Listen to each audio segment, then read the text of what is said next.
திருவண்ணாமலை வ.உ.சி. நகர் பகுதியில் நேற்று முன்தினம் திடீரென மண் சரிவில் சிக்கி ராஜ்குமார் என்பவரின் வீடு முழுவதும் மண்ணுக்குள் புதைந்தது. இந்த விபத்தில் 5 குழந்தைகள், 2 பெரியவர்கள் உட்பட 7 பேர் சிக்கிக் கொண்டனர். இதுகுறித்து தகவல் அறிந்து வந்த போலீசாரும் தீயணைப்பு துறையினரும் பல மணி நேரம் போராடி மண்ணுக்குள் புதைந்த 7 பேரின் உடல்களையும் மீட்டுள்ளனர்.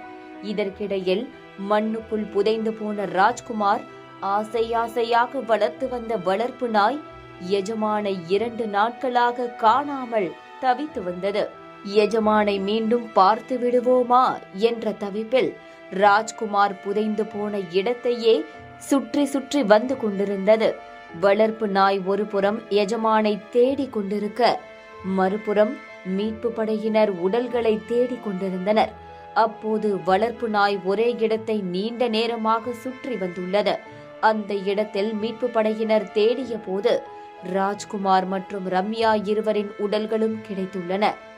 ராஜ்குமார் புதைந்து போன இடத்தையே நீண்ட நேரமாக சுற்றி வந்த வளர்ப்பு நாயின் அந்த காட்சிகள் காண்போரை கண்கலங்கதான் வைத்தது.